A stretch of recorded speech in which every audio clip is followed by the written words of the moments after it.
আলহামদুলিল্লাহ আসসালাতু ওয়াসসালামু আলা রাসূলিল্লাহ। আজকের আমরা এটা জানবো যে আমরা ইখফাটা করি, এই ইখফাটা আসলে আমরা গুণনা করি। তো অ্যাকচুয়ালি ইখফাটা কেমন হয়, কিভাবে করতে হয়, তার কায়দা কি আছে, এই বিষয়ে আজকে আমরা ইনশাআল্লাহ পড়ব। তো ক্লাসটা শুরু করা যাক। আউযু বিল্লাহি মিনাশ শাইতানির রাজিম। বিসমিল্লাহির রহমানির রহিম। প্রথমে ইকফার একটা বেসিক জ্ঞান যেটা সবাই জানে সেটা বলে দিই, যে 15 ইকফা অক্ষর: তা, থা, জিম, দাল, দাল, জা, সিন, শিন, সদ, ল, ত, জ, ফা, কফ, কাফ। কায়দাটা হচ্ছে নুন সাকিন বা তানউইন, অর্থাৎ দু জবর দুজের দু পেশ। নুন সাকিন বা তানউইন এর পরে এই 15টা অক্ষরের মধ্যে যে কোনো একটা অক্ষর চলে আসলে এই যে নুন যুক্ত হচ্ছে নুন সাকিন বা তানউইন, এখানে ইখফা হবে। অর্থাৎ আনতা মুনযিরু। তো আনতা নুন সাকিন আসলো, নুন সাকিনের পরে তা, তা আসলো, তা একটা ইখফা অক্ষর, ওই 15টা অক্ষরের মধ্যে পড়ছে, তো নুনে ইখফা হবে। আনতা মুনযিরু, নুন সাকিন, তারপরে জাল আসছে, জাল একটা ইখফা অক্ষর, দাল জাল জা, জাল একটা ইখফা অক্ষর, তো মুন, এই নুনে ইখফা হবে মুনযিরু। তো এবার এখানে আমরা ইখফা করতে গিয়ে গুণনা করি। আসলে আমরা কিছুক্ষণ ধরে রাখি মুনযিরু আনতা, তো এটা ইখফা না, এটা হচ্ছে গুণনা। তো ইখফাটা কিভাবে করে, এবার আসল টপিকে আসি। প্রথম ইখফা করার নিয়ম হচ্ছে, যখন কোনো অক্ষরের ইখফা করি আমরা, তো ইখফা করার সময় যে অক্ষরের জন্য ইখফা করছি, অর্থাৎ নুন সাকিন বা তানউইন এর পরে যে ইখফা অক্ষরটা আসলো, সেই ইখফা অক্ষরটার মাখরাজ যেটা, সেখানে নয়, পুরো সেখানে কাছাকাছি যেতে হবে, আর তারপরে নুনটাকে ওই গুন্না সাউন্ডটাকে আনতে হবে। অর্থাৎ একটা সোজা উদাহরণস্বরূপ, যদি সাকে যদি ধরি, উন সা কোথাও লেখা আছে, তো উন সা, সায়ের মাখরাজকে যে জীবের কোনাটা আমরা বাইরে বার করে এই ওপরের দু দাঁতের হালকা নিয়ে আসি, তারপর আমরা সা বলি। তো নিয়ম হচ্ছে, যখন ইকফা করব, তো তারপরে যে অক্ষরের জন্য ইকফাটা হচ্ছে, সেই অক্ষরের মাখরাজের কাছে পুরো জিভটা, পুরো মুখটা সেভাবে নিয়ে যেতে হবে। যেমন উন সা, তো উন, উন, ফায়ের মাখরাজ জিভ বার করে ওখানে টাচ করতে হয়, তো সেখানেই আনতে হবে জিভটা, তারপরে সাউন্ড বার করতে হবে উন সা, উন সা। বুঝলেন? এবার এটা বেসিক বললাম, এবার পুরোটা এবার বলছি। আমি যে 15টা ইকফা অক্ষর আছে, 15টা ইকফা অক্ষরকে দু ভাগে ভাগ করেছি। প্রথম ভাগটা হচ্ছে তা, জিম, দাল, জা, সিন, শিন, সদ, বদ, ত। এই এই এই 9টা ভাগ, এই 9টা ভাগ, আর তারপরে 6টা ভাগটা বলছি। এই যে 9টা অক্ষর বললাম, এই 9টা ইখফা অক্ষর বললাম, যখন ওই নুন সাকিন বা তানউইন এর পরে এই 9টা ইখফা অক্ষর আসবে, তো আমাদের জিভ এক্স্যাক্ট যে এই সব অক্ষরের মাখরাজ পুরো সেখানে টাচ করাতে হয় না, তার কাছাকাছি নিয়ে যেতে হয়। অর্থাৎ যদি তা আসলো আন্তা, তো তার মাখরাজ কি, যে জীবের এই নোকটা উপরের, এই যে আমাদের উপরে দু দাঁত আছে, দাঁতের যে উপরে গোড়া আছে, সেই গোড়াতে টাচ করে আমরা তা উচ্চারণ করি। যেমন হাত দিয়ে যদি আমি দেখাই, এটা হচ্ছে ধরুন আমাদের দাঁত, আর এটা হচ্ছে আমাদের মাড়ি, যেখানে আমাদের দাঁতটার মাড়িটা যুক্ত হচ্ছে গোড়াটা, তো আমরা তা, তা এখানে টাচ করে তা উচ্চারণ করি। তো এবার আমি মুখের ভেতরে যেটা হচ্ছে সেটা আমি আপনাকে এখান থেকে দেখাচ্ছি, যাতে বুঝতে একটু সুবিধা হবে। এটা জিভ, ঠিক আছে? তো তা, তো আমরা কি করব, মাখরাজের এইসব 9টা অক্ষরে মাখরাজের কাছাকাছি যেতে হয়, টাচ করতে নিই, অর্থাৎ এমনি টাচ করব না, তাই মাখরাজে কাছাকাছি যাব। তা, ভালো করে দেখুন, তা।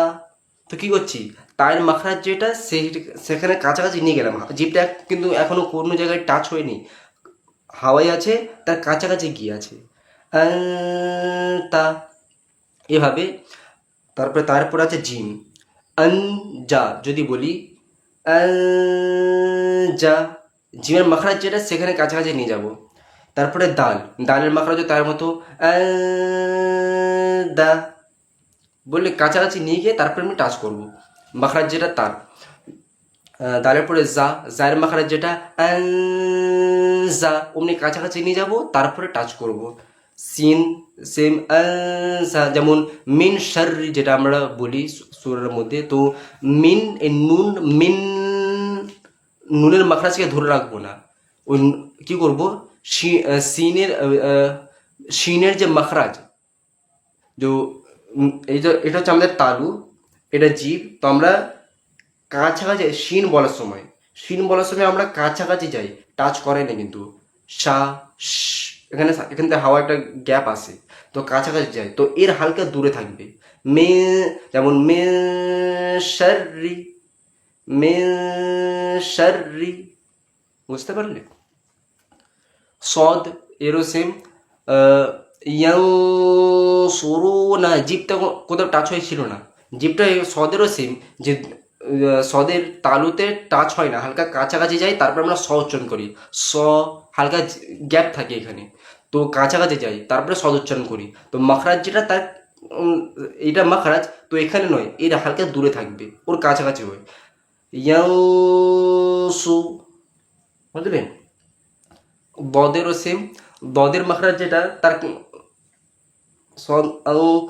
দদের মাখরাজ যেটা ওর কাছাকাছি হয়ে থাকবে। যেমন দদের মাখরাজটা কি, দদের মাখরাজটা হচ্ছে যে আমাদের দুটো মাখরাজ, একটা হচ্ছে দুদিক দিয়ে করা, একটা একদিক দিয়ে করা, তো আমি একদিক দিয়ে বোঝাচ্ছি। জিভের যে বাম দিকের কোণাটা আছে, বাম দিকের জিভের যে কোণাটা আছে, আর ওপরের যে এই দাঁতগুলো আছে, এর যে গোড়াগুলো আছে, ওখানে এই জিভের এই বাম দিকের এই অংশটা ওখানে টাচ হয়ে বদ উচ্চারণ হয়, বদ। তো এবার ধরুন এটা হচ্ছে উপরের দাঁত, আর দাঁতের এটা হচ্ছে মাড়ি, এখানে অনেকগুলো দাঁত, আর এটা হচ্ছে জিভের আমার কোণা, তো এখানে আমরা এমনি টাচ করে বদ উচ্চারণ করি, তো এমনি কাছাকাছি হয়ে থাকবে। যেমন আউ ব, আউ ব, কাছাকাছি হয়ে থাকবে।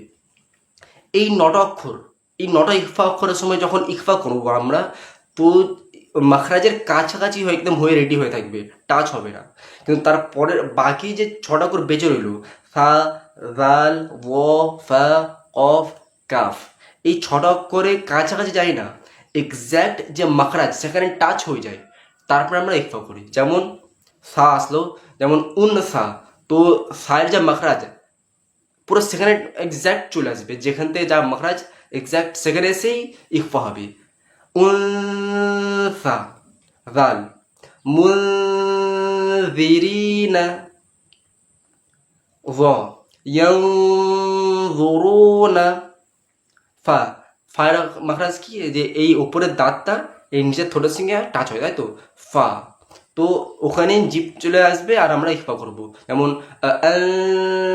ফুসিহিম, ফুসিহিম,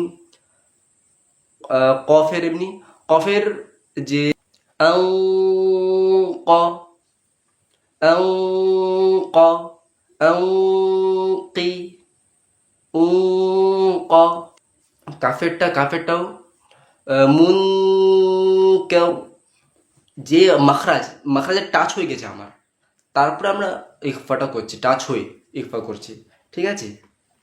আর একটা কায়দা বলে দিই, যে ইকফা অক্ষরের নিয়ম হচ্ছে, যদি নুন সাকিন বা তানউইনের পরে যে ইকফা অক্ষরটা আছে, সেই ইকফা অক্ষরটা যদি পুর ইকফা অক্ষর হয়, তাহলে ইকফাটাও পুর হবে, ঠিক আছে? যেমন যদি সদ ইকফা অক্ষর আসলো, তাহলে ইকফাটা পুরভাবে করতে হবে, ইকফাটাকেও। যেমন ইয়ান শুরু না, তো ইয়ান শুরু না বলছি না, ইয়াং, মুখ গোল করছে, পুর করছি। তেমন ইয়াং জরু না, জদ একটা পুর অক্ষর, আং ব পুর অক্ষর, বদ ওই জন্য। তো ইখফা অক্ষর যখন পুর হবে, তখন যে ইখফাটা সেটাও পুর করতে হবে, আর যদি ইখফা অক্ষর বারিক হয় তাহলে সেটাকে ইখফাকেও বারিক করতে হবে। যেমন ফুসিম, এখানে পাতলা করেছে না।